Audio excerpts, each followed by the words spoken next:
Hi friends, welcome to my channel it's Ditti vlog. இன்றைக்கி விலாகில் நம்ம என்ன பார்க்க போகிறோம் அப்படின்னா, ஈஸியாக அண்ட் ஹைஜீனிக்காக வீட்டிலையே பானிபூரி எப்படி பண்ணலான்னு உள்ளதை ஸ்டெப் பை ஸ்டெப்பாக பார்க்கலாம். இந்த ஹோம்மேட் பானிபூரி பண்ணுறதுக்கு நான் முதல்ல 3 உருளைக்கிழங்கு எடுத்து நல்லா வாஷ் பண்ணி தோல் எடுத்து வேக வச்சு மசிச்சு வச்சுருக்கேன்.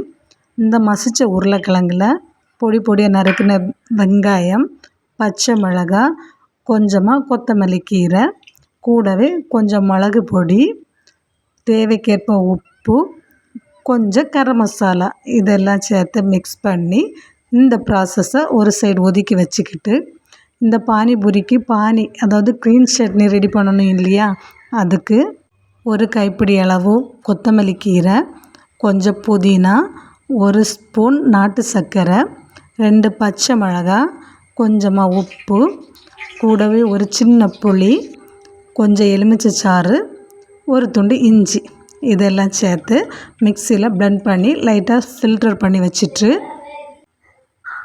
அதுக்கப்புறம் ஸ்வீட் சட்னி ப்ரிப்பேர் பண்ணுறதுக்கு கொஞ்சம் தண்ணியில் பேஸ்ட் பண்ண பேரித்தம்பழம், நாட்டு சர்க்கரை, அதுக்கப்புறமா கொஞ்சமாக மிளகு, கொத்தமல்லி கீரை இதெல்லாம் சேர்த்து மிக்ஸ் பண்ணி எடுக்கணும்.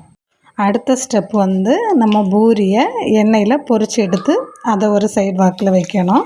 வச்சுட்டு கார்ன்ஃப்ளேக்ஸ், என்ற கார்ன்ஃப்ளேக்ஸ் இல்லாதனால நான் 5 ரூபாய்க்குள்ளே லேஸ் பாக்கெட் யூஸ் பண்ணியிருக்கேன். பானிபூரி சாப்பிடணும்னு தோணுச்சானா வெளியே போய் சாப்பிட்டு காசை வேஸ்ட்டு பண்ணாமல் இந்த மாதிரி வீட்டிலே செஞ்சு கொடுத்து திருப்தியாக சாப்பிடலாம். ஒரு வாட்டி ட்ரை பண்ணி பாருங்கள். நல்லா வந்துன்னு என்னோடய சேனலை சப்ஸ்கிரைப் பண்ணுங்கள். தேங்க்ஸ் ஃபார் வாட்சிங்.